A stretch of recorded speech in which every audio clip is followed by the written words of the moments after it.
Right, guys, welcome back. This is the Above Average FPL podcast. My name's Adam, and as always, joined by Baker. Evening. I've noticed that it's almost a red tinge in the background. It is orange, my light today, but it's bad. It's miserable, mate. It's miserable. Everything's miserable. What a weekend. You don't laugh, you'll cry and all that sort of stuff. So, no, big start. Lost the cricket. Currently on fairly. It's not actually as bad a red arrow as it seemed like it was going to be. To be fair, I was going to say I had you in my sights after last night. It was not looking good. And then Tottenham just got hammered. But as promised, like we're here. So this is almost to prove that when we do delay, it's not because of the results, right? We'll never skimp out because of the results. It will normally be some kind of outside influence that's normally, like half the height of us that we have to deal with. Yeah. That is what we have to do. Also helps that it's not golf season for either playing or TV. Yeah, there's still snow on the ground here, mate. Golf is well and truly gone. Is it still snow there? Still got snow? Yeah, a bit of ice. Well, just a bit of icy snow. It just hasn't melted, mate. That's all. It's still going. Wow. It's still going. Hello to everyone in the chat. I hope you guys are here to. You're just here to watch us squirm, really, while we just have terrible weeks and everything. If I was them, we know why you're here. We know why you're here, and we appreciate it anyway. So, thank you very much for being here. As usual, we'll go through all of the normal stuff. We've got 9 games to go through. We'll look at our scores, look at the league tables at the moment. Like our chat in Discord on Saturday afternoon, looking at the guy that's leading our mini league was just insane. I'll run through his team in a minute, so you'll see what Saturday was like. But yeah, what a week. I mean, weirdly as well, like some of the decisions that we were trying to make around Gabriel actually didn't really matter in the end. Like on if you're taking it in like a 1 week view of it. Well, Munoz, but we talked about Munoz to an extent because me and you didn't really have the Munoz option because we were both tripled up already. But we both said that we would go Munoz over Van Dijk, and over O'Reilly. Did we? I knew we had him quite high, but we'll say that even if we did on we did. No one's going back to watch a team selection, mate. We'll just claim it. We did it. We'll claim that one, shall we? We did, and so yeah, I think as you say, like we didn't have that option, but the others. So whether it be O'Reilly, conceded, didn't get anything. Virgil, obviously Liverpool broke it. I broke him. I broke another player, mate. Did it again. You're incredible. You find ways. Somebody's kind of calling me like the new Olympian or something like that. Yeah, out on the old jet ski out in Aberdeen. Just imagine that. So yeah, well done if you managed to get to Munoz. If you had the chance to get to Munoz, well done. If you had Eze, we don't like you, basically. Yes. Oh, doesn't Andy Martin have Eze? Point stands. Point stands. He tweeted yesterday. Saying, "I got 3 free transfers and 0.1 million. What would you do?" And I said, "I'd probably passively aggressively shit on everyone's gameplay for the next few days and then see what happens." Yeah, which is about right. And he's got Eze, and then he's got Bruno captain to come, and he's got Ndai. Like he's got points. He's got points this week. So fair play to Andy. Still dislike you. Makes it really interesting this week for free hitters that have still got free hit left. Because if you think about, was it Gameweek 4 you free hitted, wasn't it? Yes, for Salah. But for Salah, because there was like a really set thing. It was, I want this guy in and I want to captain him. This is a really good fixture. That's what I want to do. And I, that's like a really valid thing, isn't it? Like, yes, that's what I do. That's what I want. Whereas if you didn't do it for that reason, everyone's got Haaland, haven't they? So they're not going to. No one's really free hitting to go, I'm going to get Haaland in next week. It's all the periphery stuff, and I think you're also still taking a massive gamble on. I think you have to go into Liverpool again. Exactly, but you're going into. We're going to talk through the teams tonight, but there's so many teams where you're like, I don't know. I don't know what's going on there. I don't know what's going on there. I don't know what's going on there. And it's like, who do you trust? It's really, really, really difficult. Really difficult trusting. And it becomes even harder when it's like, one of the things on free hit is that obviously you're walking away from players, which, I looked at price rises, for example. The only guy that's price rising between now and probably Thursday is Thiago. That you're going to have in a free hit team. There'll be guys that are going to price rise, guys like Munoz, Eze will price rise, all of those type of guys. Yeah. But they're not the guys that you're going to have on free hit. So therefore, you are zagging, aren't you, against the crowd effectively? So you are. It's fun because it's like I'm taking on the crowd. There's potential huge upside for it, but it is just one game versus one game. Yeah. And when it's been reasonably hard to predict some of these things that have been happening recently, it becomes like one where you'd never do this. Like, this is like a new thing. We'd never do it, would we? We would never ever free hit next week unless we were told you have to do a free hit before Gameweek. This is the new thing, though, isn't it? This is obviously the new thing. We've got to embrace these 1 week risks. I mean, it's just an additional risk, isn't it? Do you have to take it? Like, it seems stupid not to take it, but oh yeah, there's a huge number of ones where you could look at it. Could get that. Could I burn my free hit? No, you're not going to burn your free hit. I'm not going to burn the free. I'm still using it. Yeah, fair enough. And then, and then there's triple captain choices to come as well. Still, so I had a look. Yeah. I had a look yesterday, and it was like 64% of the top 10K had already used their triple cap. So there's still 36% of triple caps left. 3,600 managers in the top 10K, and only 23% of the whole game had played their triple cap to this point. Now, account for like half dead teams basically. That's still quite a few people that have still got triple cap to go. So there's some obvious weeks coming up. Like next week, I feel is a really good week. As we're doing this Sunday night, if anyone is watching this during the week, this is 8:30 Sunday night, 2 hours after the end of the North London derby. Man United is still to play tomorrow. Is there anything that could happen in that game on Monday that might spook you? Don't think so. Because 14's still there, isn't it? 14's a really good week. It is for Man United. When everybody might have midweek struggles because you're either coming back to a team that maybe you don't want as much because free hits out the window, or also just rotations. All those things happen. Whereas you kind of know that Bumo and Bruno will definitely play. I think I feel weirdly with next week, or with tomorrow, it's difficult on Bumo because it's like when does it feel like you're too late to him? Like, because I feel like I'm too late to him. But you've got Bruno. I've got Bruno, but would I triple cap him? No. Why? Because he's not as explosive as Haaland in these games against promoted sides. He's playing against his dad's old team. He's playing against the team he supports. He still needs a goal to score to get to his 100th goal. Like, everything says that this is the game where it should be good. And Leeds are terrible away from home. They're terrible. Yeah.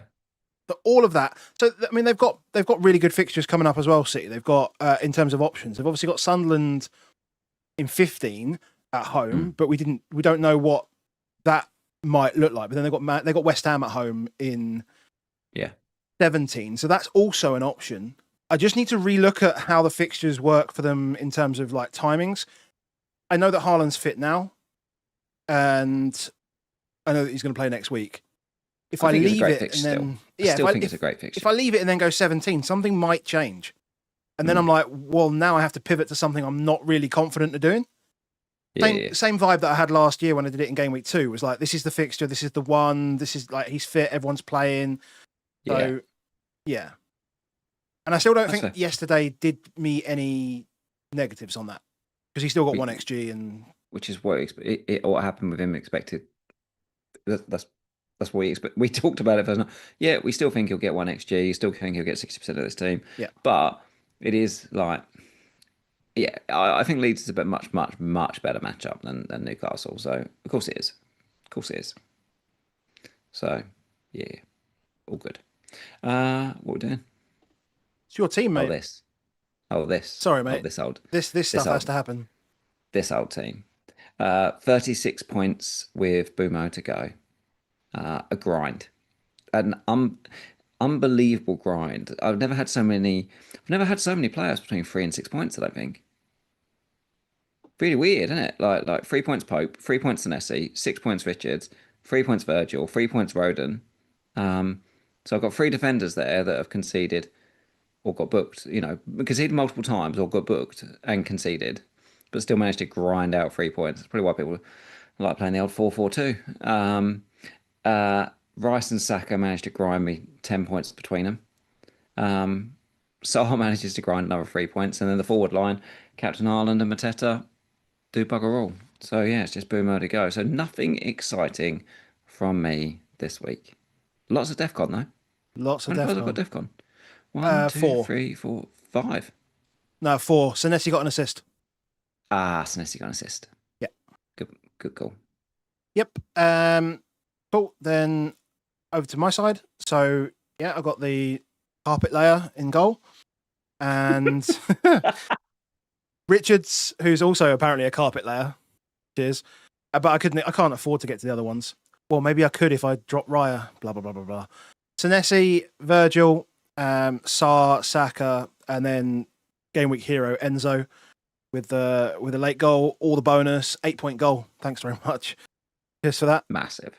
And then Mateta and Haaland, same as you, and then almost a 13-pointer from Thiago.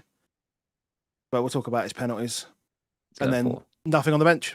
So yeah, I'm in tiny green. I mean, I say tiny, it's about 150k, something like that. But then Bruno's still to come tomorrow. He's pretty low owned, in fairness. So if he can go off and Boomo can stay quiet, it might be good. If not, then I'll probably lose. I saw it. God, I don't know where I saw the tweet was, but it was something about like, can't believe people were claiming the higher ground for captaining Claude Sakalele. And I thought that was like a brilliant tweet. That's his new name.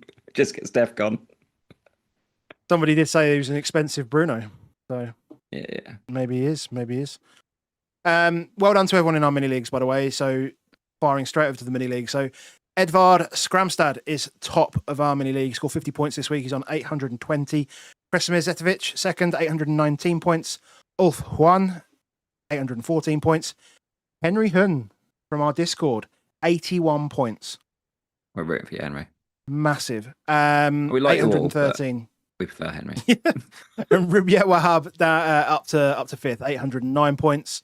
And then over to the Discord itself. So yeah, Henry, 813 points. He's just 39 points clear of everybody else, which is mad. Liam Herridge in second, staying in second, 772. Kieran Scully, Mr. FPL Discomfort, who transferred out Eze and brought in Soboslai this week. But he ain't feeling too comfortable now. I'm sure he doesn't give a shit, to be honest, mate. Yeah, 768 points. Still got 54 points. Yeah. Even like, oh my God, no, 54 points. Yeah, 54 points. Luke Chart, 765 points. And Andrew Ogden, 759 points. He might be in the chat. He's not in the chat. You might see him Picture the Scene podcast, that kind of thing.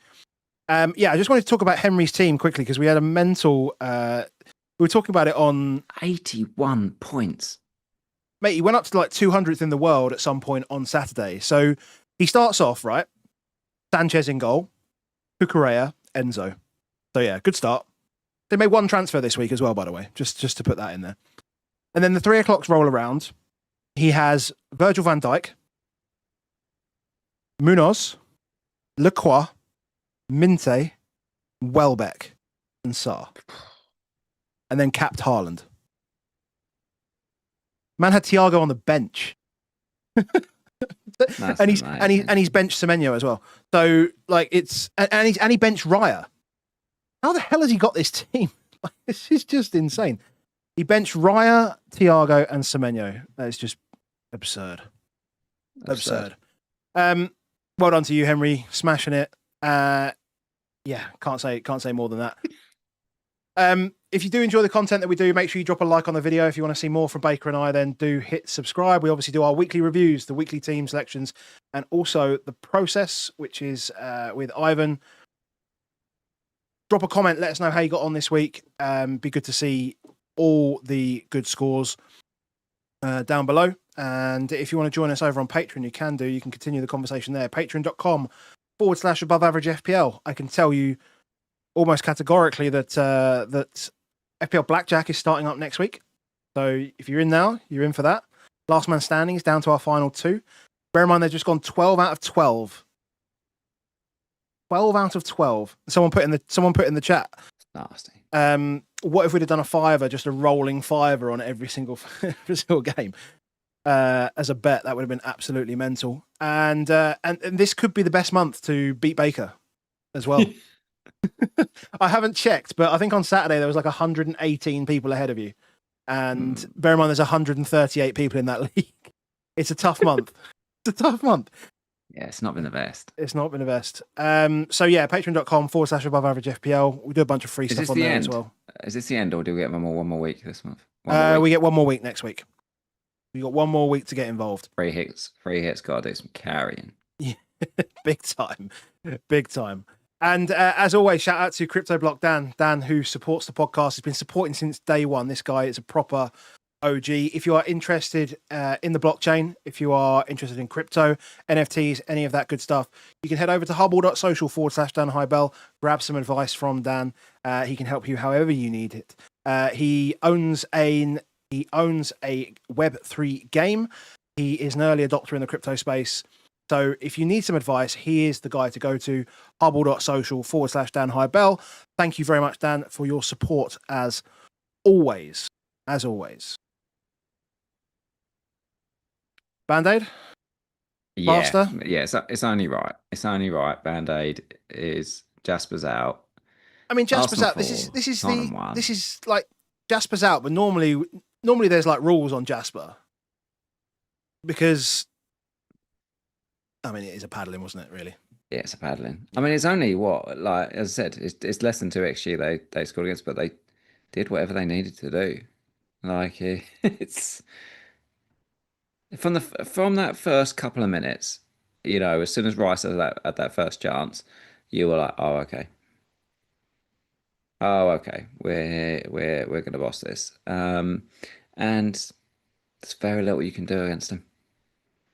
What I don't understand is I don't understand how you can set up in such a defensive shape, which is supposed to be quite structured, and then be so torn apart. Like it didn't even look like people were trying to be in the right position. Like the idea really was, if there's 5 at the back, just stay where you're supposed to stay, and then surely you cover most stuff. Sam Rice is so good progressively. Like I don't know whether they look even more good progressively because of how bad our midfield is at progressing, but they just that Zubimendi as a Rice triumvirate, and it is a triumvirate. Like it is. They're so comfortable, all of them on the ball. They dovetail in such phenomenal ways. Yes. It's almost unforgivable, like the amount of space that we afforded Eze, because it wasn't like we gave him the space for the first goal, and then immediately after halftime you just give him that exact same space again, and then he does the same thing, 20 minutes later, 25 minutes later, it's exactly the same goal 3 times. Like it's the same goal 3 times. That's the thing that's even more frustrating.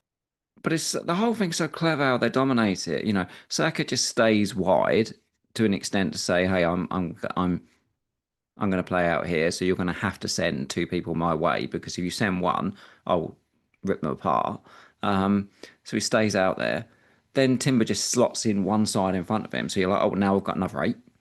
You're like, oh, okay, so somebody has to go and mark him. So we've got that one. And then they look alongside, oh, there's Eze. Oh, God, I can't mark him because I'm marking this new 8. And so he's now a 10 in between the two 8s. And you're like, oh, and then Rice sits still alongside that one. And you're like, oh, shit, there's another one. Like, and they just keep doing it. And then Trossard pins himself in one and Calafiori goes past it. So suddenly you're playing a team that's got like 5 8s against you. And you're like, now I've just pinned it. And they're all really good. And if that's why they're controlling everybody, it's complete strangulation. But because one of the things I think is as it keeps pushing people back, they ultimately then also just look for Saka eventually to say, can you do the thing to make this open? So often, which just makes him such a good asset. And even when the ball turns over, one of the things is because some of this DEFCON situation is because if there's like 3 other guys around them, what he often just tried to do was just nick the ball back. So he's just getting so many recoveries, so many little interceptions, so many just the ball. That's where he's actually getting his DEFCON in the opposing third. I don't know if it's possible to see some kind of like DEFCON heat map, but I reckon if you could, I reckon he gets it pretty high. I don't think a lot of it's in his own box. Tom Hadley. Tom Hadley. Try and see if there's a way of eight recoveries today. It was crazy. Yeah, and I guess it is as well. Yeah, I guess it is as well when you've got players like Rice, Eze, or Timber that just if you're attacking that space and then the ball then does just ricochet off, and Saka's the free man at that time. Guess what he does? He recovers the ball and then starts a new attack. So yeah, no, I can see how that does happen. Obviously, he gets a couple of shots away as well, and probably is unlucky not to score one of them. I mean, Eze should have probably had about 5. In truth, like he almost had that one straight after the hat trick goal. And like the save from Vicario was nuts. If you just work for, we've talked about multiple times the assets that you can have. Yeah, is so Eze scores a hat trick, could have scored more. Saka gets 4 points, could easily have got goals, assists, all of it. There was opportunities to do it. Rice should have scored in the first minute, should have had an assist, which then should have been a Timber goal. So then Timber as an asset, he should have scored. Yeah, and gets an assist. And let's be honest, should have a clean. Bar one ridiculous lob, should have a clean. Raya, who we all know my feelings on Raya, but he still should have had 6 points, which is bloody great this week. If you had 6 points from your keeper this week, it's a fantastic floor to have had. I don't think I was expecting anything other than just 6 points from Raya this week. I was barely expecting him to touch the ball. Yeah, exactly. So all of these good players, it actually just makes very little sense to not have 3 of these guys. Makes very little sense to not have 3 of these guys. Whichever 3 you've got, you're probably just going to keep going back to it. I'm down to obviously just having 2 at the moment with Rice and Saka, and I'm like, I like it, but I'd like another one back again. I assume you're going to go back into the defence. I suspect I will. Yeah, I suspect I will. It just seems weird to not have a part of that defence. Oh yeah. When you consider this, like this is full jam to not get done. Yeah. Here, and yeah, Timber. I think Timber. What we were looking for on Thursday when we talked about it is who's going to get those. Who's going to get those headers? And Marino was on the pitch, but Timber was pretty close to a lot of them. So he looks like the boy right now. Yeah. Yeah, I was just having a quick look. Marino was targeted for a lot of headers. I mean, he had 7 aerial duels. He won 2 of them. So he's just getting targeted. But it's weird because it looked like we were. What was unique about this is actually like all of the threat came from open play. Like they just tore us to pieces. Like they didn't need any of the set piece stuff that they needed. It was weird because even in the build up, like the conversations that people were having with Thomas Frank was like, how are we going to deal with the set pieces? And it became part of a focal point of how we were going to try and stop them. And that was like, cool. Okay, so we've done this, but we just forgot to actually play the game. I think partially that is opposition because as soon as Tottenham played Bentancur and Plania, yeah, is you had, one of the good things about the set piece play that Arsenal do is it also strengthens them defensively because if they're winning set pieces, they also can't be countered. Yeah, that's one of the things. But you can do a bit more. You can do a bit more open play fun if you know your team can't. If you know the team that you're playing can't counter you, and if the opponent's midfield is Bentancur and Polina, there's no out. There's Yeah, nobody that's going yeah, to go over the top to you. Is Kudus and Odebear then drop in? So when they're receiving the ball, not only they're not receiving the ball on the touchline, but they're receiving it like 30, 40 yards out. And then they've got to turn into Rice and Zubimendi. Or mainly Zubimendi. In fact, it's not even that, isn't it? It's like they're turning into Zubimendi and Saliba, the guys like that, because they're pushed up so much and squeezed them that none of them got the chance. So they knew they weren't going to get countered. So therefore, I don't think they were pushing as much for it. I think they were willing to probe a bit more. They just had us wherever they wanted us. yeah. From Tottenham's perspective, you get out, you stay out. Would you go if you were on free hit next week? Would you go any Tottenham home to Fulham? No, probably not. Like the fixtures for other teams are better. They are better. Van der Ven's obviously has been on my mind of we knew we weren't going to learn anything from this. Yeah. We knew we weren't, and we won't learn anything midweek because we've got PSG, so it'll be the same deal. Yeah. Yes. Can't wait. Can't wait for that. I think he is still the only person. Maybe if you were to go someone against Fulham next week, Vicario or Van der Ven are the two guys that potentially you could look at, but it's not exciting. I mean, Vicario's fine. Vicario's fine if you're not going Donnarumma. I think it's relatively easy if you want to keep Arsenal for free hit next week. I think it's relatively easy. I just don't know whether you want to. I think it's. I was going to say with two, if you're talking about the people that are going to be not playing the free hit, like with two, I'm not getting a third next week. Like that's not a thing. So no. We can talk about it the week after, obviously when they play Brentford at home. But yeah, I will take on their defense definitely on free hit. Saka's definitely you could definitely keep him. Like I think having Saka versus Isak, for example. I don't know. Next week's a lot of money because it's a lot of money though because you do need Haaland and you need Salah on a free hit. You can do it. You can do it relatively easy. Haaland, Salah, Saka. Yeah. Yeah. Because Brentford help you out. If you do Kelleher at 4.5, if you do Dango at 6, and you do Thiago at 6.4. I suppose as well you're deading probably a striker spot as well at like 3.9. You're deading a midfield spot at like 4.3, whatever. Yeah, I suppose you can do it that way. Fair enough. It's not too bad. It's not too bad if you were to do it. So Saka's definitely on my mind because of the fact of, I mean, it just looks like a 4-point floor at the moment, but there's always the opportunity. Yeah. Spurs, yeah, you don't need it. But again, like Mickey Van der Ven is quite cheap. Yeah. Quite cheap. I better talk about Liverpool. Good.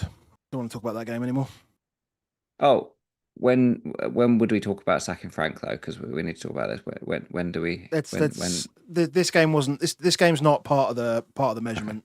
It should be because it should be a game where I expected more of the qualitative part, like the feeling, the emotional bit. I'd expected more from that because it just looked like we were just strolling around and not caring. So that annoys me. The data behind the game, like the fact that we only generated 0.07 XG and the fact that we lost 4-1, honestly, we all saw it coming anyway. So it's not really, I don't think it's really, oh, by the way, if he loses this game, I want him sacked. It's like, well, we were going to lose this game anyway. I think on Frank, Nathan Clark from the Exchange said it fantastically well. He was like, anybody who knew anything about Brentford and about Thomas Frank knew that Brentford didn't play attractive football. Yeah, they played really efficient football and they made really efficiently high value chances. They if you watched them, you would see good quality shot creation, and you would see like them using set plays. They would use efficiencies to get that stuff. There was that stat, wasn't there, that happened, wasn't it? It was like back-to-back seasons where they didn't win a game where they had more possession than the opposition. So everyone knew those things. And one of the things that they said was their remit for finding a manager was that they play attractive football. And they said when they appointed Thomas Frank that he ticked every single one of their boxes. And what Nathan said is, look, I don't think there's enough out there to necessarily sack Thomas Frank, and that you should only do something, if it's in a really bad state. But what he does believe is anybody who was part of that decision should be fired on the spot, because that's not what Thomas Frank is. Let's leave it at that. That's fair. Let's leave it at that. Right, Liverpool lose 3-0 to Forest. They put up 2 XG. Forest put up 1.4, which I think is pretty good at Anfield, to be quite honest. But something's... It's weird, because I feel like the attack here, yes, they don't score, but they create a fair amount of chances against a team that concedes a lot of chances. That's not a bad thing. So I don't think it's all doom and gloom. It's just that for some reason, defensively, it's just not there, and they're conceding these ridiculously large chances. They're falling asleep in moments, and teams are punishing them. And they were literally punished every time they fell asleep. They were punished here. Yeah, I think that's all exactly right, isn't it? But I think it's not only it. It's not accidental, those punishments, is it? Teams almost know that they can punish it. Teams, are looking for those edges, those counters, those transitional moments, those set piece moments where they're thinking, we can be on this more than they're on this. That's the big concern. If I'm a Liverpool fan and I'm seeing this happen, I would have managerial concerns, because there are moments where I'm like, it feels off. It doesn't feel quite right. It feels like, ooh, needles pushed a little bit here, and we're not quite on this as much as possible. You start asking yourself questions about how much did Salah have in the best season of anyone else in the entire world last season? Like, how much of that was just, did that paper over some cracks that I maybe didn't see coming? That Gravenberch, who wasn't a 6, did an unbelievable job as a 6 last season. Like, just how much was it still? Trent was still there. How much, like there's just how much was Luis Diaz just a really important part of all of this? There's certain things that you're like, oh, okay, I'm asking myself player conversations, because I'm now not quite so sure on the manager. And I think it's right. I think it's right to think to ask those questions of the manager. I think Szoboszlai at right back is just a complete waste. I think it's just a complete waste of his ability as a player and his ability to influence a game of football. Like, I just think if you're gonna have Kirkes on that left hand side, who doesn't care about defending, just wants to get up and down, then I think you need to have someone defensive minded. Like, I would have put Joe Gomez right back. Like, this is not a game where really you look at it and you go, this is a game that I expect to dominate, and this is a game where, I can afford to have a Joe Gomez, because no one's saying that Joe Gomez is the best of right backs, but he's a player that's played either that or right centre back for his entire life, so he understands how to play the position, and he can be more reserved. If you want to play Szoboszlai as a right 8, and then have him almost supporting Salah in defensive duties, and have Gomez, and then you have Kirkes bomb on, then you have basically a Gomez, Van Dijk, Konate 3, that kind of sits better with me, and I think that would work a little bit better. But I just felt like they're just imbalanced, and it means then, as you say, what happens is you end up with players not quite sure where they need to be at the right times, and that's what happens when Savona just gets the wrong side of, I think it was Gravenberch or might have been Gakpo, and he just got punished, and then confusion around. I mean, to be fair, I mean, like, credit to Hutchinson for his run. But straight after that substitution, just confusion around that, and then Gibbs White's just on his own, basically, to score the third as well. I mean, we can talk about the Murillo one. I think the Murillo goal is fine. That what you just mentioned, that little injection of pace from Murray Hutchinson, that sort of drive, that moment, all of that was when you were talking to me about they're not quite on at the right moments, they're not quite on those bits. I felt like that was almost the epitome of it. It was like a guy was in fast forward whilst everyone else was on pause. That it was just a moment, wasn't there, where it was like, shitting hell, like he's hit this line like so much faster than everybody else, and they just didn't see it coming. It was like boom.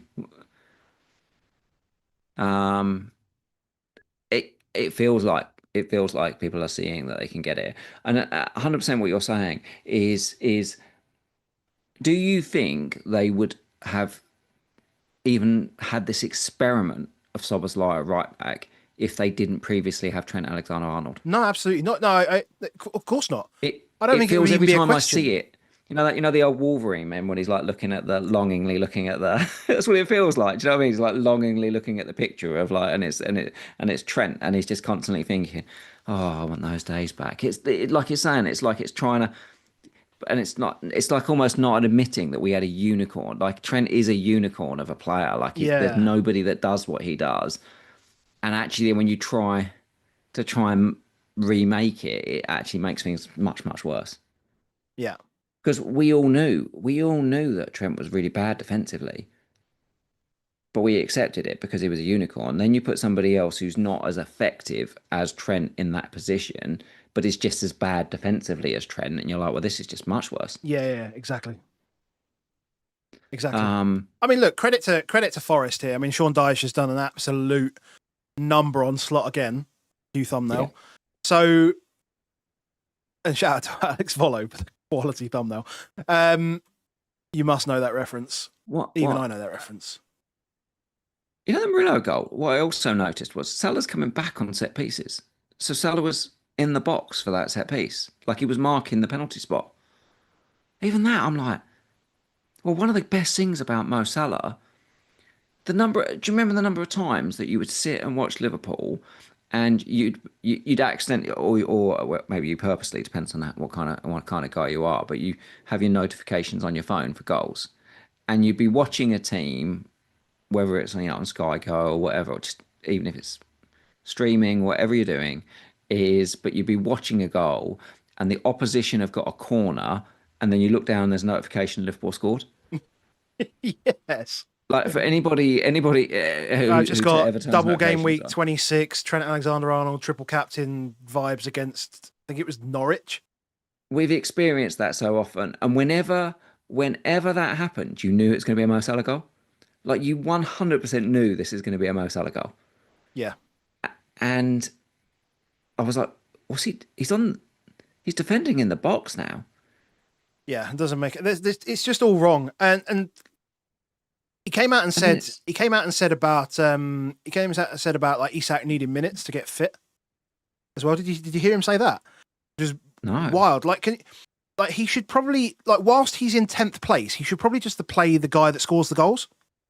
Like, sort out Isak's fitness elsewhere, because fine, he cost 120 million or whatever, but right now you need goals. Right now you need to win games. Like that's the bit that keeps you in the job, is the winning games. Yeah, you've got Ekitike should be starting this game. He's playing for France. Like he's getting minutes for France, this guy. Yeah. He's electric. I saw some stuff in the week that was suggesting that they'd been training with Ekitike up top and Isak to the left. Similar to, and I thought to myself, well, that kind of makes a bit of sense because Wilson used to play through the middle and Isak used to go out to the left. But when you feel like, well, actually, Gakpo isn't really a winger, is he? He's an inside forward of a left winger, and actually, maybe it should be Maybe they should just play Maybe all the time that Ekitike is definitely fit and Isak's not fit, you just play Ekitike, and you start letting him take minutes off Gakpo. I don't know, but it's such a mess that you're like, I just don't know what to trust from it. It's so weird. You kind of want to, because they did still get 2 XG, and then they got 2 XG. But let's put these into context of who got the XG. Right, McAllister got 0.6, Chiesa got 0.33, Kirkes got 0.32. Okay. So there's 1.2 XG has come from McAllister, Chiesa, Kirkes. I deliberately missed out Gakpo, who also got 0.34, because I think Gakpo is probably an obvious pick on free hit. So and then Salah 0.21. Good pick. So good points. So good points well made. It's like where are the chances coming from? Like I say, they had chances and they could have scored, but McAllister has that one that's, I don't know who it was that headed it off. It might have been Savona as well, but yeah, it's where the chances are coming from as well. If for Liverpool's attack to function and you to be happy with it, then you want to see 2 XG and you want to see 0.5 Mo Salah, you want to see 0.5 Gakpo, you want to see 0.6 Isak, 0.7 Isak. And you go, cool. And then you see 0.1 Virgil van Dijk and you go, these are the best 4 assets in this team. Yeah. Let me have them. Regardless of whether they score or not, right? I mean, you just take that data and you go, right, these are the best ones. When they do score, it's going to be these guys. But like McAllister, Chiesa, and I don't even know when Chiesa came on. No, 68th minute for Isak. 68th minute for Isak. He can't do it. It's just so bad. Therefore, free hit next week. Gakpo? I mean, you can't. It's got to be Gakpo and Salah, isn't it? If you're going. Salah.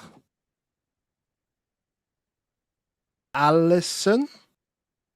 I mean, or Virgil. You still have to do Virgil. You still have to do Virgil because there's a lot of people that went Gabriel to Virgil that aren't on free hit, so there's a covering. But it's just West Ham. It's just West Ham and set pieces. And set pieces, I suppose. Yeah. I suppose. Yeah.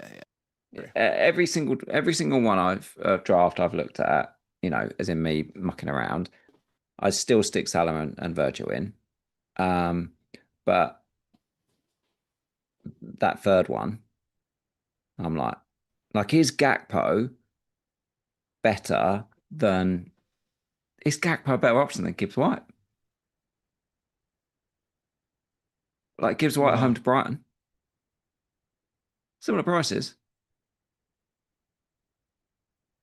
Gakpo's... We said this, didn't we, actually? We know Gakpo's playing this week. Home to PSV. Probably. He's got to be, surely, yeah. We'll get a read off midweek, won't we? We'll get some form of read. And we also need to know about Vert's injury and all that stuff. And I thought Vert's was longer. I thought Vert's was like 6 weeks, wasn't it? I don't know. I think I saw something else that was just a week. It seems a bit up in the air. So let's see where they're at next week.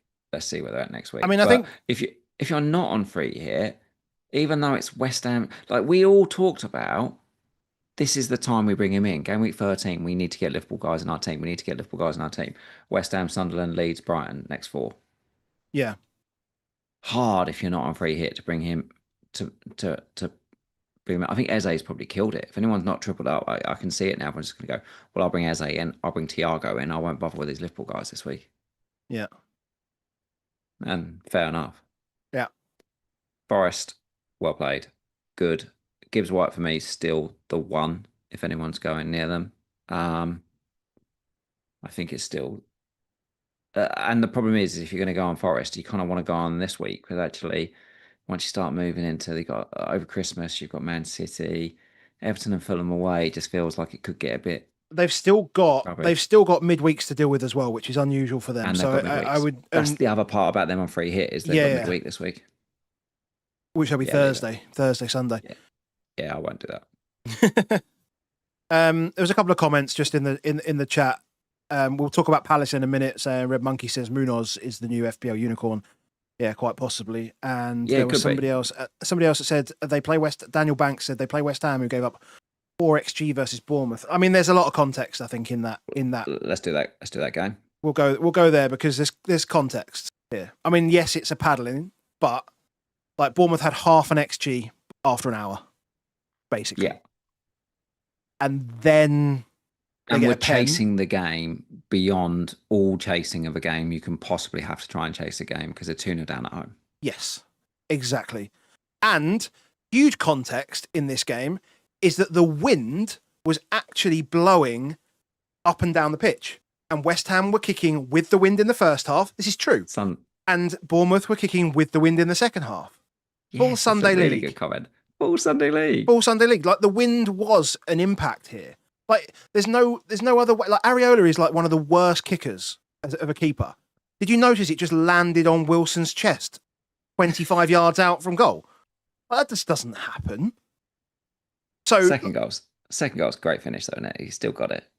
Oh, I thought both of them were really good finishes. I mean, Petrovic is all over the place for that first goal. Like his feet are just everywhere. Can't get him settled because the ball's flown so damn far. Matt, by the way, Matt from Forest Focus is in the chat saying about Gibbs White playing a second striker at home almost. Oh, I can see what you're doing. No set pieces. Bowen got DEFCON. Lima points out that as well is the first striker of the season to get DEFCON. It's weird because people were tweeting about that, and I was like, strikers don't get DEFCON, and I had to actually go and check because I didn't actually think that strikers actually were going to. It's not a good thing. It's not a good it's thing, not a is good it? thing. No. It's all right if he's like 5 million, but he's not. No, exactly. Exactly. He's not. They obviously Bournemouth obviously get a pen in here as well, so it's not all non-pen XG. Yeah. But yeah, I want my Semenyo points back. Nailed on 20 points. Look, they got 4 XG and he scored a penalty. So I'm equating to. I'm just going to add 20 points into my score end of the season. Yeah. Okay. You do that. So Semenyo apparently misses it through illness. I don't know. I mean, you just don't know what to believe, do you? Maybe he just needs a week's rest, and actually what he's really had is consummating the engagement. His wife was ill. He caught it. I don't know. Or his fiance was ill. He's a fascinating guy for free hit next week. Because like you said, money is quite tight on free hit next week. And so your bench is absolutely diabolical next week. Yes. So yeah, if you want those guys, you're going to have like Aidan Heavens definitely on my bench at 3.8. Like that's a nailed on. You're sort of taking money. You're that close. You're like, I'm going to take Roden down to eat Steve. Do you know what I mean? And get Aidan Heaven. Yeah, exactly. Stick those guys on. Aidan Heaven, good play. On the bench. Good player. Yeah, Guillaume's definitely on a 4.2 away at Arsenal or home to Arsenal. Last 10 minutes of the 100%. game. So your bench is as dead could be. But so therefore, like if there's anything carrying around Semenyo, you can't have him next week. And Senesi, you have to take him on at Sunderland.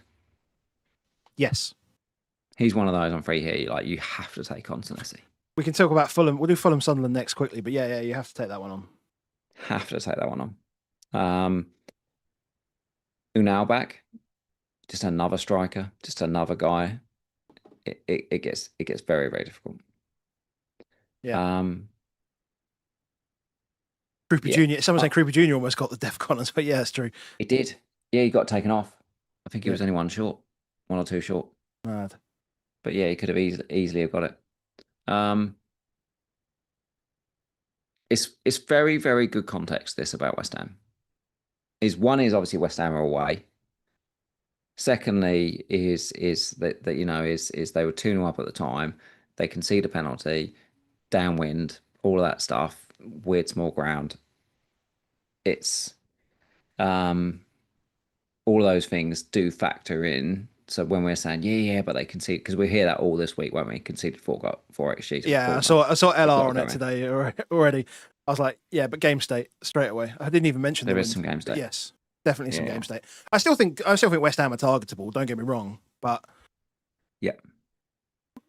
like it is. Yeah, it's a pretty severe shift there from an hour to the 90th minute. That's mad. That's why we do these. That's why we do these. That last half hour does make a difference. There's a few chats saying Semenyo to Liverpool. What? So to replace who? Gakpo, Verts? Like which one? Yeah. They can't buy him. Right, Bournemouth. They probably will. I said we're going to do Fulham Sunderland, but that's probably the least relevant game. No, we can knock it out. Get it done. Knock it out. Look at you. After Thursday as well. Hey. So yeah, this is like Fulham did a job here. Like I don't think anybody saw this coming. Like from keeping them quiet. And for Sam in our Discord, yes, this is a paddling. This is definitely a paddling. And my only bit that I throw back to is when we had our process conversation, we talked a little bit about that league table and we looked at it and we was like, Sunderland that have massively overperformed their league position. It will regress. Annoyingly, at that point, we then talked about replacements, and I was like, I should probably just do Gabriel to Anderson because I feel like this is like a nailed on minimum 4-pointer. Could be monstrous. Didn't do it. Got swayed. He was one of the few people that I wasn't considering for some reason. Yeah, because it felt like Fulham had all the ickiness about them, and it felt like Sunderland had all the good feels about them. But yeah, ultimately, it's one of those where 2 weeks off in an international break, stuff can change, momentum can change, and it's a big deal for them. He would have had to get them around. They know that they've got now no Munoz, so Jimenez is nailed as nail can be. Harry Wilson will probably play false nine where needed, actually. So he'll probably play. It wouldn't surprise me if Harry Wilson ends up playing like 20 minutes every game, almost false nine or doing stuff. But he's still fun. There's goals in him. Obviously, he scores hat-trick international break as well. Yeah. So it's like he's full of it. He had 4 shots in this game. I will say, if you dress like a gymnast, then I don't think you should win any games of football. What can we have a talk? Can we have a talk about Enzo and Thiago then? Let's have. This is the real conversation for this. Are you telling me you didn't like it? Just absolutely hated it. Like it's not even December yet. It's not that cold. Because I noticed this in Discord earlier that Sam was also, we were talking about in the good old fitness channel, which is pretty busy. I mean, we claim to be quite unhealthy guys, but the fitness channel is pretty busy. But he was also saying he hated it, and I absolutely loved it. I thought like that black kit's the coolest thing I've ever seen, and then him, just it's almost like the way he moves with it. I was like, I fancied him. I mean, him. The thing about Enzo Lafay is he's as small as he sounds. Like, I think it's the name, Enzo Lafay. He's wearing the stuff. It's what it looks like. No, not for me. Not for me. You want to call me old school in that respect? I don't like gloves. Gloves. I don't care. That's fine. Gloves are fine. It's like some kind of like super spy on the pitch, like some kind of secret agent guy, sort of smoothing his way around. I don't know. I liked it. Nah, wasn't for me. Good player though. 2xG versus Sunderland. Sunderland are probably better than Spurs. Probably should stay away from Spurs on free hit. And should we get Fulham on free hit against Tottenham? Is probably the other question because we are bad. Well, you wouldn't get Anderson, would you? Because he's not gonna get any defcons because we don't attack. Not gonna get defcons because we don't attack. Harry Wilson might actually be the low key. We do have a habit of conceding against the number 9 though, like considerably. Like Munoz every time. Jimenez has scored many times against us, playing for Wolves and playing for Fulham. Yeah, I mean, maybe Jimenez if you want to go differential, but like it's once you've gone Haaland and Thiago, like what else are you gonna do? Yeah. You've got to kill a spot. You've got to kill a spot, and that'll get you like 4.2 million or Jimenez. Yes, mate. I don't know. Move on. Where do you want to go? City, Newcastle. Yeah, we could do that. Ding dong. Ding ding dong. Ding dong. I mean, like this game, like incredible how it wasn't.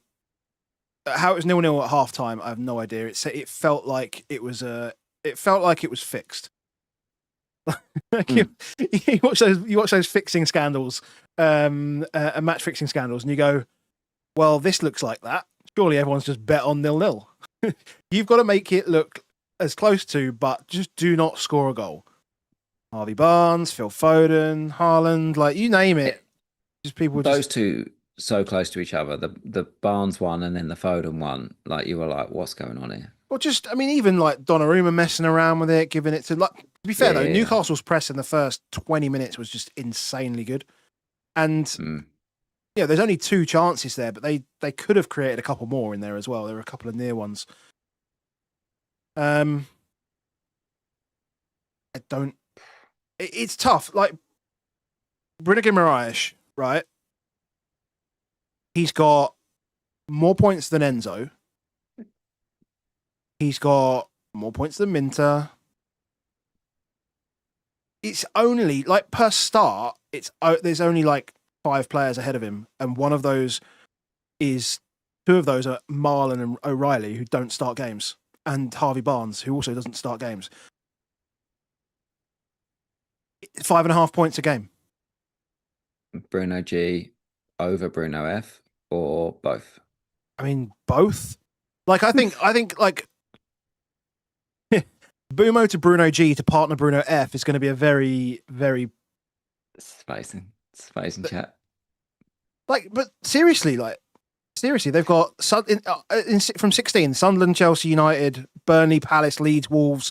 Like, he's just unbelievable. If 89.6 minutes per start. Because of that though, if Barnes gets a run and we have these transfers and as a 2-game run, you can go home to Tottenham where they batter us every time. This is true. And then home to Burnley in 15. This is true. In fact, yeah. So Gordon's injured, right? Yeah, close there. Whatever's going on, it's not all right. But also, so 14, 15 are, and then Sunderland away in 16. But when does Barnes just get in ahead of Murphy? So is it just Barnes and Gordon again? Because that's what it was for a period of time last season. It's definitely not this week, but we all want to watch the minutes of Barnes against Everton because he's just like your ultimate fun as fuck punt. Yeah, I guess it's like you can have for two weeks and then throw him away if you need it, if you need to. Yeah, and then it's obviously he's got Chelsea, Man United, but then he has got Burnley, Palace, Leeds, Wolves, Villa. Yeah, like that's what I'm saying. That's why I think Bruno is probably is a really, really good pick as well for that period, just because then you get you get all of it and you get the security. Yeah, and Voltemada's still good. And if somehow Gordon's not quite right, if there is stuff that means he doesn't play for a little bit longer, I'll see Voltemada's then on the pens. Voltemada, Bruno G, Barnes, all in the shop window. Yeah. Very comfortable on that. For next week, though, if you're free hitting, you want free Man City. In fact, there's virtually little point in doing your free hit, I would almost suggest, unless you've got free Man City. And O'Reilly somehow didn't get points out of this one, and he's just still just flying, just looks ridiculous. Haaland we've all got anyway, so you're not gaining on that one. So you're trying to find those 2. It's going to be Foden, isn't it? It's going to be Foden. Don't pretend. Don't pretend it's not, mate. Don't pretend. Do you know what? you are as bad as Late Riser, because I sent him a draft earlier, and he was like, "Yeah, but you know what the problem is, mate? You haven't got Phil Foden in that draft." And I'm like, "Yeah, yeah." You can string this out over the next 6 days, 7 days, 5 days, whatever. But we all know, come deadline, Phil Foden will be in there. Phil Foden will be in it. So then again, it goes back to Cherky's good though, mate. Cherky is good. He is good, but it still goes. Then it goes back to like, how much money do you have? Because you now have. We've now spoken about Haaland, Salah, Saka, Foden. So you can have Saka and Cherky quite easily. Yeah, but you can't have Saka and Foden. Then I would, on a free hit, I would go Foden over Saka, and I would go against Saka this week. So you'd rather have Foden and Gakpo, for example, rather than rather than Saka and Cherky. I mean, that's probably quite. Yeah, no, yeah, I think I would. No, yeah, I think I would. Like if you take the teams they're playing against as well into consideration, yeah, then sure. It's that thing with Phil Foden. Kukurea can cause all sorts of problems for right wingers. Yeah. Albeit, I still think he's not as good as the ones that come inside. But you are right. He can cause a lot of problems. Cucurella is definitely a stronger opposition than this we've got. Haaland, Foden, and O'Reilly feel like they're the easy picks. I think from these three from the three if you're going to go with them next week. But cool. Turkey could be fun. Let's talk Chelsea then. Chelsea. Let's do the first conversation because it's 50% owned. I don't know if you saw that, but everywhere you go, João Pedro. 50% owned. Good for everyone that's got him. I still think it's way too high. There was a moment, I don't know if anybody noticed it. I suspect if you own him, you definitely noticed it. But there was a moment in the second half where and I noticed numerous times throughout the game, but when they were pressing, he wasn't in the screen. So he's not part of the forward press at all. He wasn't. And you were like, eventually what happened was Burnley would go long, and as it goes over the top, you're like, oh, there he is in the middle of the pitch. So he dropped off and he dropped into the centre midfield on the press. So therefore, on turnovers, he's not going to be a part of that goal. Then what I noticed is in build-up. So in build-up, Cucurella, and this does vary from game to game, but in dominant games, Cucurella loves to come inside, doesn't he? So what happened was Cucurella inverted, which meant that somebody had to go out to that left wing. And 90% of the time, it was João Pedro. João Pedro went left back. He didn't just go out of position. He went double out of position. He went into left back. And bizarrely, when he left, the person who normally covered him at left back was Enzo Fernandez, who also kept covering Cucurella at left back. Now, Cucurella doesn't invert in every game. Yeah, and it's really hard sometimes not to know it. But you're like, I don't want people that are covering other guys. I want the guy that's going to be in the position we're going to be in it. Brian says in the chat about, Neto's the pick. Well, Neto does stay where he's going to be at least. So therefore I'm like, well, that's better, isn't it? Yeah. Better takes corners. Up there. Yeah, he trusts him, clearly. The amount of time he played him almost like as a 9 last season. He does come off early. I looked at buying him some time back, and I probably would have made a fortune in terms of points if I had done that. But the bit I couldn't shake in my head was like 70, 75 minutes regularly. He's coming off around those times. But yeah. Yeah, he went through a period 73, 71, 76, yeah. 82, 85, 76, and then 90 this week. I mean, yeah, he's had a good. He scored in 2 games in a row, but I'm never picking him. I'm never picking Neto. It's like points as a metric, isn't it? Really, the Neto pick. I think he's their best right winger, but. And you want to see what happens when Palmer's back. Like if Palmer's come back and you'd be like, where does Palmer go? What does he do? How does it work? Some of the things with Chelsea's trying to work through what's going to happen as they make these moves. So we saw this. Obviously, Delap comes off. When Delap comes off, the first move is that Delap. So Guiu isn't almost trusted to come on that early sub when Delap comes off. So therefore, they then stick Pedro up top. Then Guiu came on, and then Pedro is gone completely. And he's just trying to work out, well, what's that happen when Palmer comes back? Does he come in for João Pedro? And they pay Pedro and Lap, and then actually João Pedro just comes on for the last half hour as a number 9. It's all really confusing still, trying to work it through. And with Enzo, like that first half, if you owned Enzo, you hated owning Enzo because he was deep, and James was taking the set pieces. So you were like, yes. At the same time, he ducks to allow Pedro Neto to score. yeah. So he's there. Like, he's still there. He's still getting into those positions. He was very much playing alongside João Pedro. And actually, a lot of the times he was ahead of. So when I say about João Pedro wasn't doing the press, Enzo was often doing the press. Like Enzo compared to João Pedro, Enzo's a significantly better pick than João Pedro. I don't think Enzo's a problem.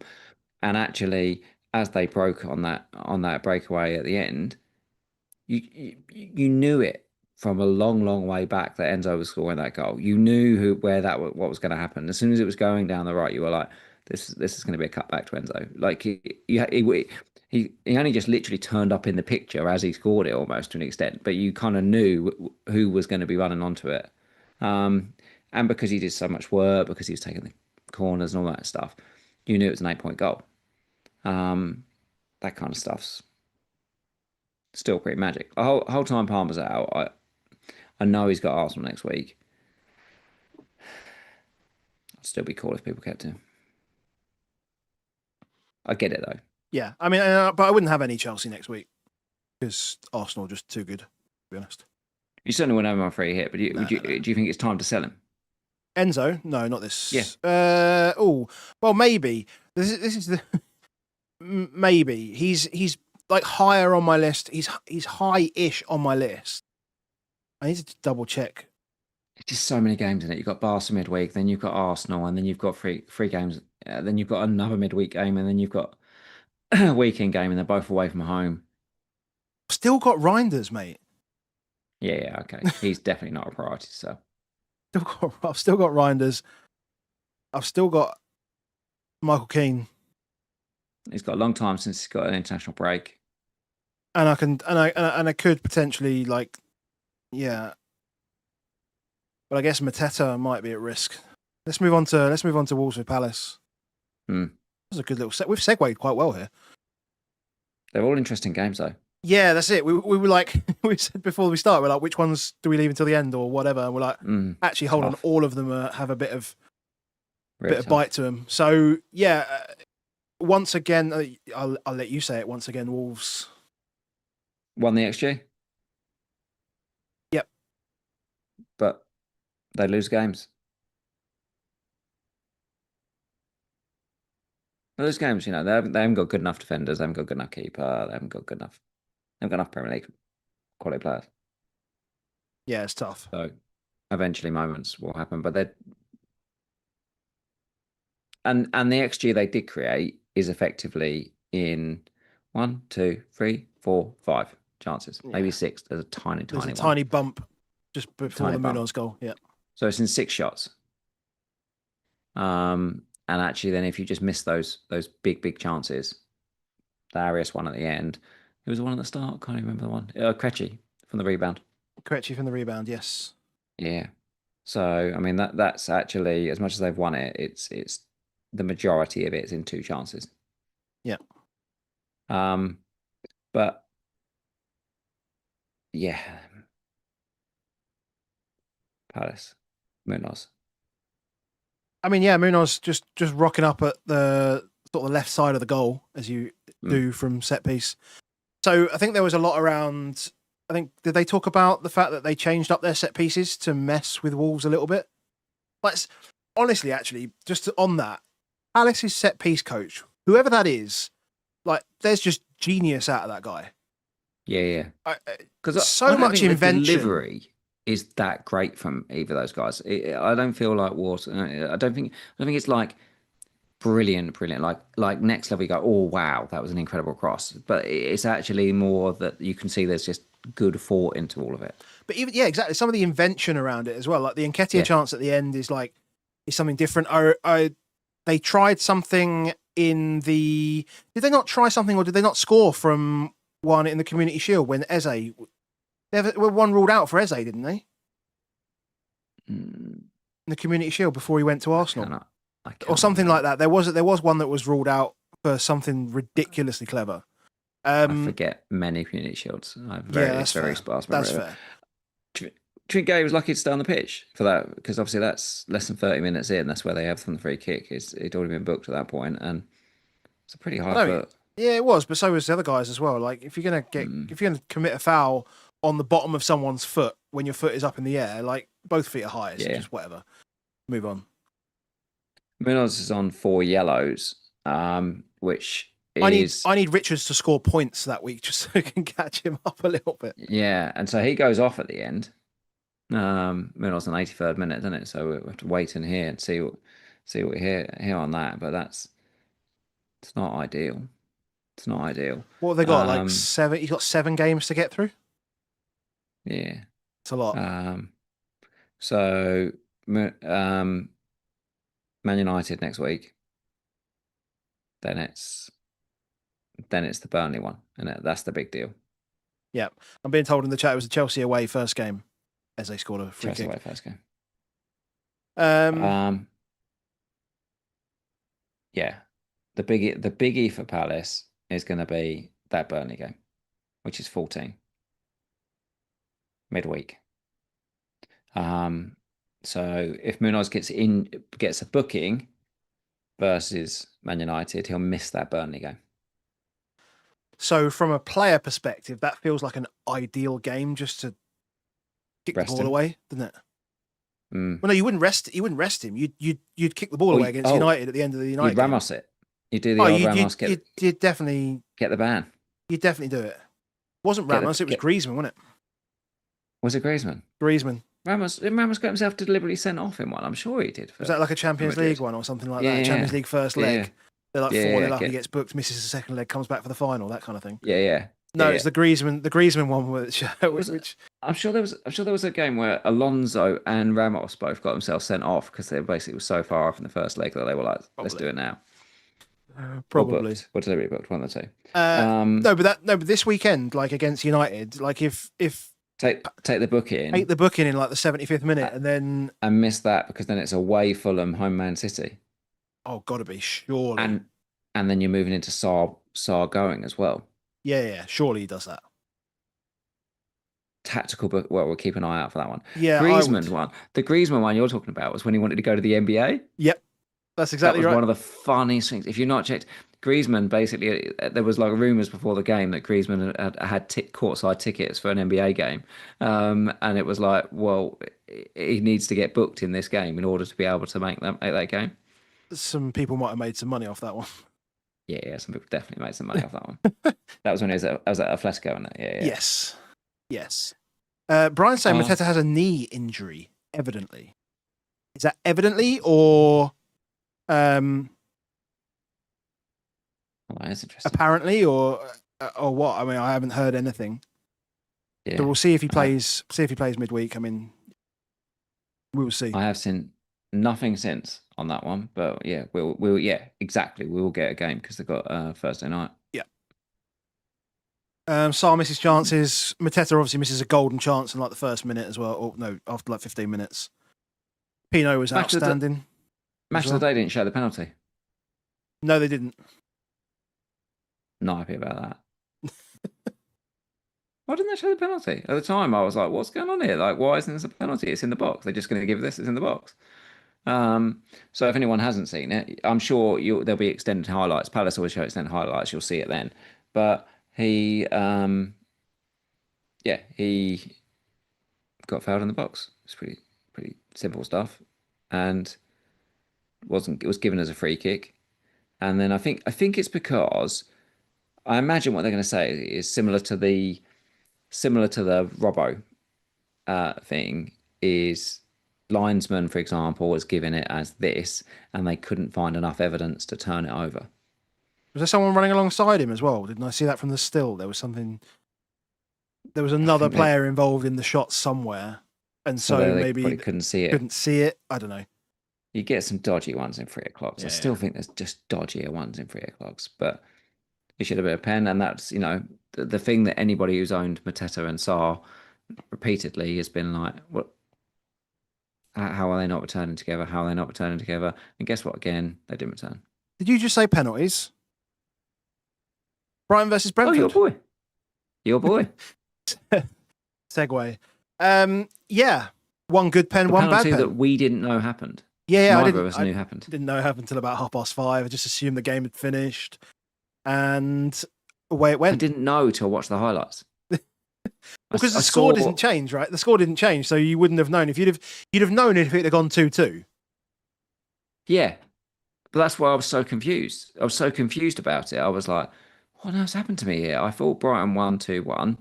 I thought, Hinchell would have got the winner, Minter had got the 2 assists. And then I watch a match of the day, and then he gives a penalty, and I'm like, I didn't know there was another penalty. I don't know what's going on here. Was it 2-2? Bloody hell, Thiago. Thiago doesn't miss penalties. Miss penalty. Miss penalty because he hit it in exactly the same place. So let's say, I mean, the definition's there. The first one went in, good pen. Second one missed, bad pen.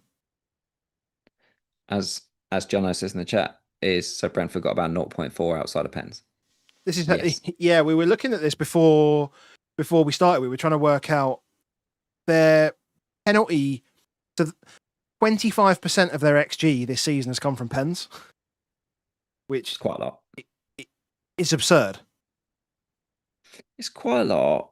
I just think Brentford.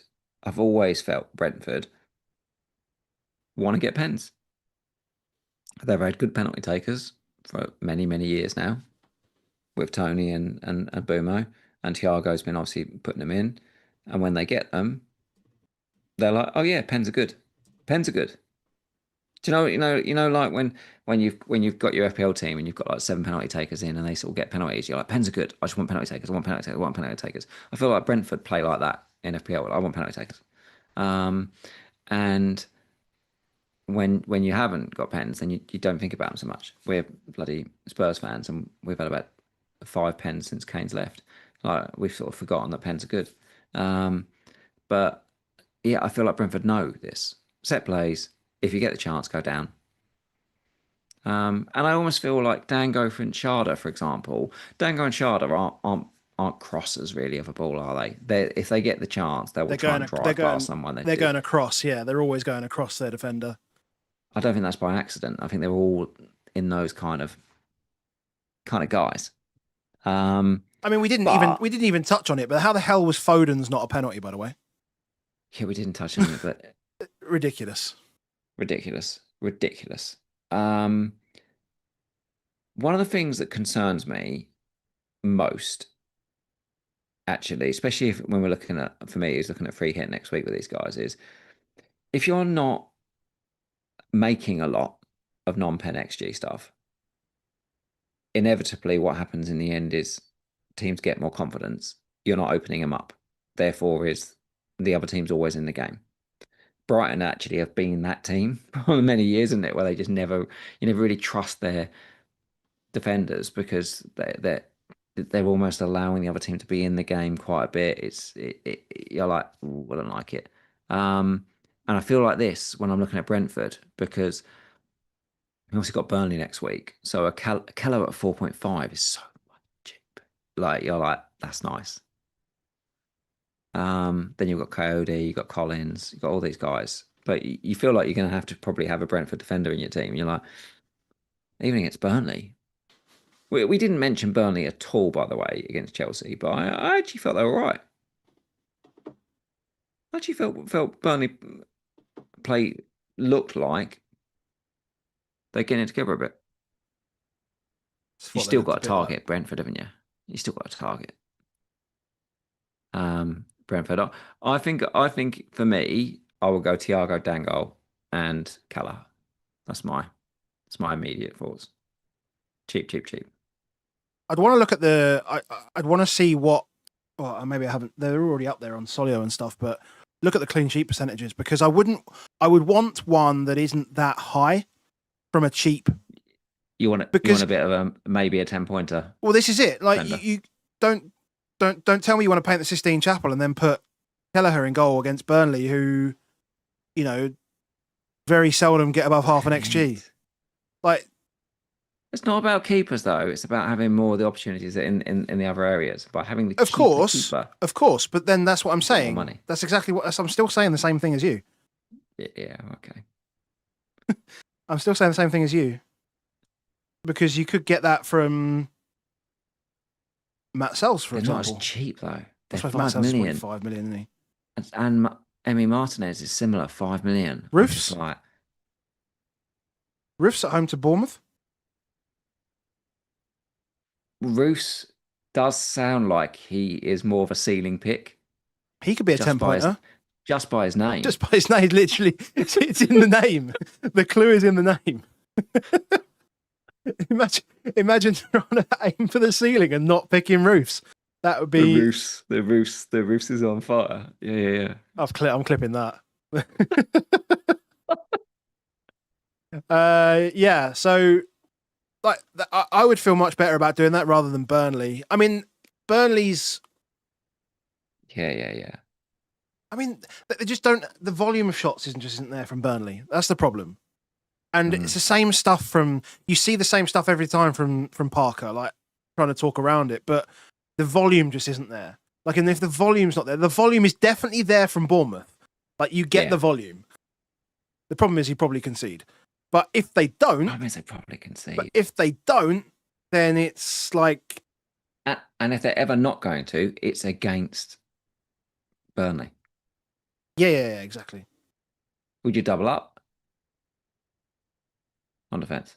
What, for Brentford? Would you double up in attack, or you double up in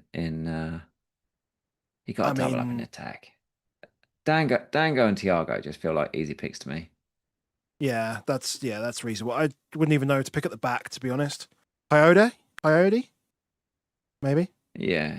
But he's taking the throws. But he's taking throws, yeah, exactly. Again. Yeah, true. The only thing with Dango is he plays 64 minutes in this game. He played 90 the one before. So you're like, oh, okay. Then he played 74. Then it was 90. Then it was 75. Then he was on the bench against Man City. I don't really... 74. So it's like they are up and down those minutes. Yeah, Daniel Banks says Sharda hat-trick incoming. Like, it could be a Sharda hat-trick game type thing. Sharda's played 90, 90, 90. Yeah, and then 78, and then 90, 90, 90, 90, 90, 90. Yeah, Sharda. Like, you just like... You want thinking about that Enzo Fernandez goal. Yeah, that's on the Sharda, pitch in the last 20 minutes, and it's Sharda. Yeah, it's worth the money to buy Sharda, I reckon. Yeah, I mean, there's a lot of people saying, Coyote feels now on my free hit for his long throws, but yeah, that is a good. The thing is the long throws are good, but it's normally like Collins who will head it down for Thiago to score, and then Coyote just gets basically a tap on the back and says, "Well done, mate."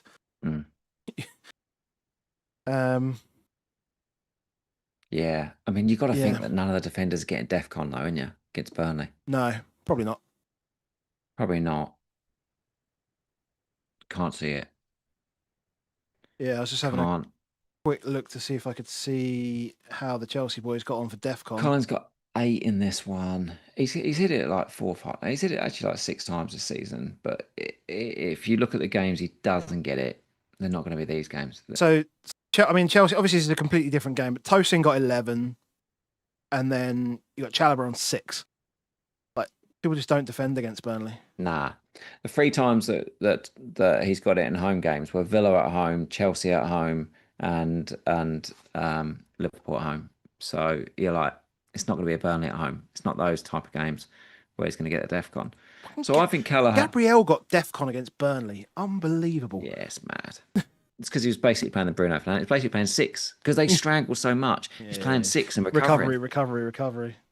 It's mad, that team. Okay. Yeah, okay. Sharda over Dango. I think so. Me. Thank you. Final game. Minter, though. Oh, Minter. Okay. And Welbeck, they've still got these good games. And we are going to be looking at in 14-15, again, 2 home games. Villa, West Ham. Minter's definitely one you can target. Then Liverpool, then Sunderland. Like Liverpool's like Minter. Yeah, transitional play from Minter. Like, it doesn't matter whether he plays on the left or the right. And then I fancy him against Kirkes or insert Liverpool right back. Drop him somewhere against Arsenal, just don't play him, and then West Ham Burnley again. Good. Minter's good. And he's just He's good. He's good. Like, what are his minutes like though? I mean, I just haven't. It's phenomenal. Yeah. I guess they're just good. Yeah. You got no issue minutes. 12 88, games, 90, 12 starts. 87, 90, 89, 90, 90, 175, but then 90, 90, 90. He's had a 68 and a 75, but that was in the first 5 game weeks. There's only 7. Yeah, there's only 7 mids that have played more minutes than him. Like, he's literally locked. Okay, locked. It's just because I was looking at like that versus a Bruno G, for example, or an Enzo, and to be honest, yeah, I mean, it's just the minutes rock. Yeah, minutes are so good. So good. Matoma back soon. So good. Look, if you were going to say something for him, is if we go these recent weeks, in terms of XG, actual XG for him, 0.18, 0.12, 0.25, 0.03, 0.11, 0.01, that there is last, 6-7 games, is where we're at like a quarter of an XG or below. So he's not racking up the shots, but he is doing incredible stuff on the bonus. His dribbling is fantastic. I think his baseline was something like 21 this week. So if you're assisting, 18. One of the things that's really 18 was it? Yeah. So one of the things that's really good for him is that Brighton don't keep clean sheets. So in both, the one time when you can get bonus off an assist is when both teams score, and that happens all the time for Brighton. They don't keep cleans. Yeah, true. And therefore, an assist can actually be like a 4 or 5 point assist every time. So although he's not getting the goals, he's constantly involved. Yep. Solid. Leeds Villa, last game. We'll cover that, and then we will come to Chintan's super chat because Chintan is our hero. Leeds Villa. I thought so. First half, I thought Leeds were just so comfortably the better team in this game. All over them. And it just felt really desperate from Villa. Like a lot of stuff was just fumbly. And then obviously they make a change at half time. Marlon comes on. Marlon's movement was just a big deal for them. Like, he gave them a purpose. He gave them some form of like chemistry. Like, it was literally like old school like FIFA, where it was like, oh right, like that top 3, you've got some weird guy that you just chucked him from a weird league, and he's a 2 chemistry, and it's just taking everything else around it, put him in, and suddenly everything was just much, much better for me. I mean, even some of the opportunities that he had to, so he made runs in that second half that they didn't find him every time as well, actually. And so, yeah, no, that was a real big difference. A real big difference. Yeah, Marlon's fantastic. I fought for it. Obviously, Rodgers gets the goals though. So free kick was weird to watch. Like, it was so good, but it was also so central, and it was just like the keeper just looked like he was just completely confused by it. Yeah, just like, whoa, hold on, what just happened? Because there was hardly any backlift. There was just no movement. When the ball doesn't rotate, doesn't oscillate, doesn't do anything, it just goes flat. Let me ask you the question, because I'll be sad if it's not the same answer as me. When you think about goals where the ball doesn't oscillate, what's the goal you think of? Test people ages as well, I suppose. Oh my god!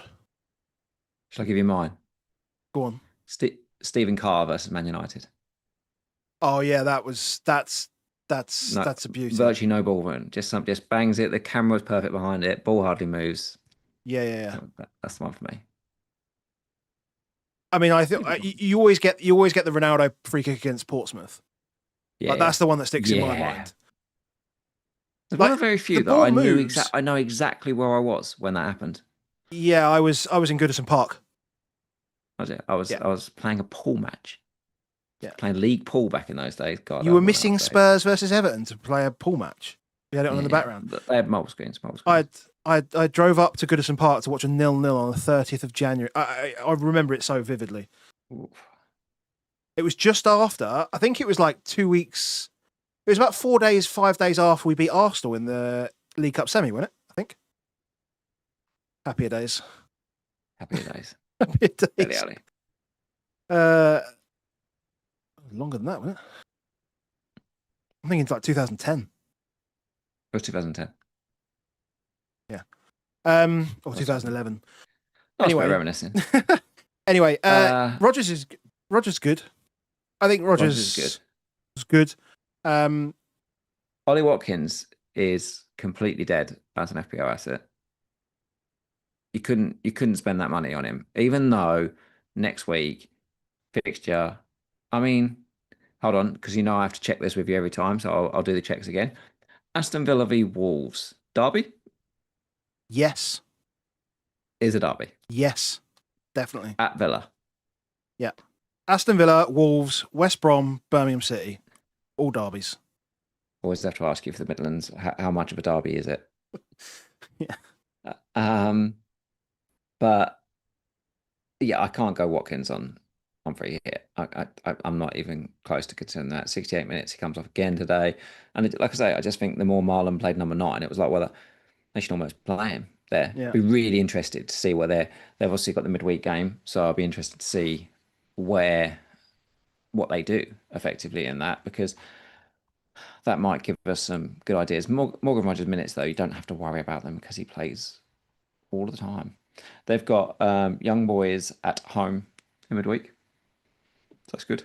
That's good. Yeah. That's good. Very little travel.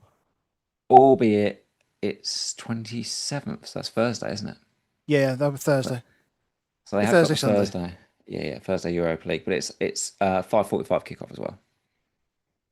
All the games are 2:05 next week. Is there a reason they're 5 minutes later than normal? Nobody knows beforehand. Must be saying beforehand. But yeah, it is Rodgers for me on free hit. Would I go with their defense? I don't think I will go with their defense. Yeah. A derby game puts me off the defense. The fact that they play Thursday night through to Sunday puts me off their defense. The fact of how much they got dominated effectively by Leeds. And don't forget, this is 2.5 XG effectively, but unfortunately they have Dominic Calvert-Lewin. So he handballs it on the line, and therefore it's all taken off the register. Yeah, everything's just comes off completely. I thought Dan James had scored it, and then Pingreen messaged me, replied to my tweet saying no, it was DCL. I was immediately like, oh well, that's getting ruled out then. Yeah. Unfortunate for the man, because obviously it's not meant, but rules are rules.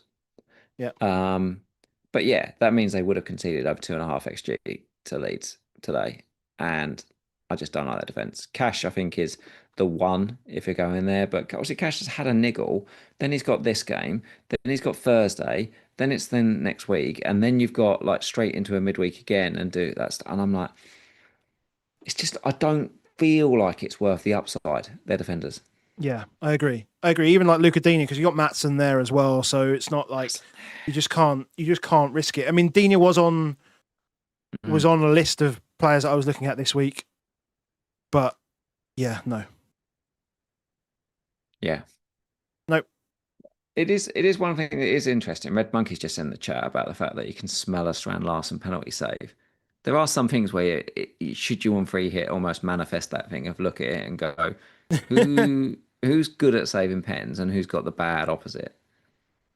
It's true, Martinez, yeah. Yeah, Kelleher's penalty record is incredible. Is great. Yeah, but then I can't. It's Burnley. Like, how often are they going to be in the box to actually concede a penalty? Like Wolves at least attack. Yeah, like we've looked at Wolves XG charts, right? They create lots of chances. Wolves, they do get down that end of the pitch, so they can get penalties. Whereas Burnley, there's a few, like we've seen Fleming score a couple in the last couple of weeks, but what else have we really seen?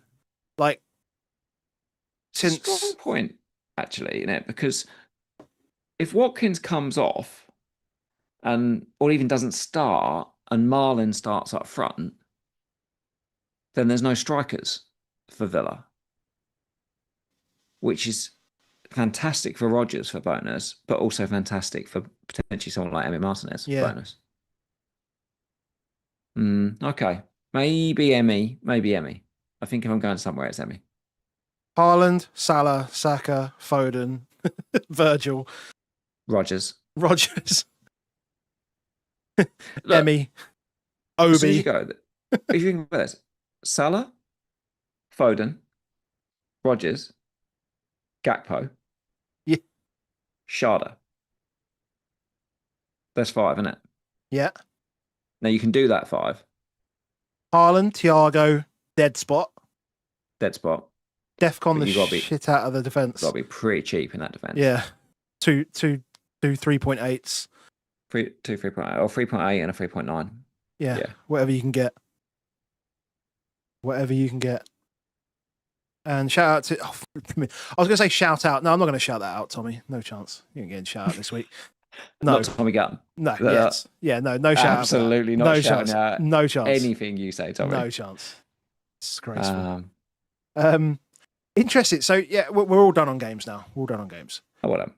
Interesting. Like, this is like the least likely source I thought I'd ever see.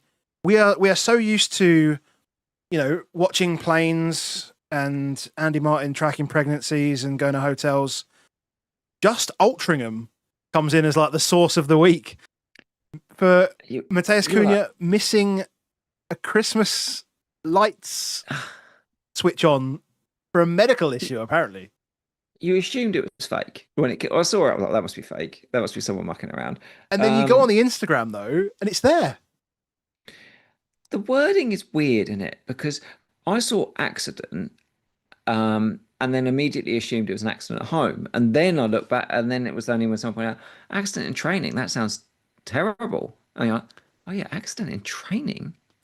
What's weird is that the most bizarre thing is that it can't be real, because there's no way we live in a world where Arteta can sit there and go, well, I know who's back, but I'm not going to tell you. And then, some random town is just going to give us the news that we need about a high profile footballer. That doesn't happen, surely. I reckon he hadn't agreed it. That's right. My feeling is he hadn't squared it that he was doing the Christmas lights, and then he got found out he was doing the Christmas lights, and they were like, "Nah, mate, rest up, don't do anything stupid." You can't trust him. If it had gone there, he could punch someone, smash their glasses. He could do any old stuff at the old Christmas lights. He gets rowdy. You can't trust him. Albeit he's lovely. I don't know if you've ever seen the videos of Cunha, but Cunha back home, he gives away crap loads every time he's back home. He's just giving stuff away. So for everyone that doesn't like him for the old glasses incident, he does do a lot of nice stuff. So it wouldn't surprise me that he'd volunteered to do this. Yeah, Altrincham, turn the lights on. Yes, I'll do that. But then was probably told corporate, have a little accident, mate. Yeah. One of those PR jobs. Fair enough. Yeah, I did see something saying it was apparently minor. So I don't know if they were pressed for these things, and then eventually you had a no. But yeah, I expect it's nothing. So you've got Bumo tomorrow. I've got Bruno. I've got Bumo. You got Bruno. Are you on a green arrow? Say again? You on a green arrow? Yes. So Bumo could cost me. Yeah, big owned. 53%, roughly 50 odd percent. Bruno's at 18, so if they just match, then I go up basically. Yeah, let's take that handshake on that right now. That's about 10 points each. Take that. 10 points each. Sorry, Steve. Poor Steve in the Discord. Everton fan. We're done, mate. The best thing for you is that Bruno misses out and Michael Keane comes in and scores a hat-trick in a 3-0 win. Brentford.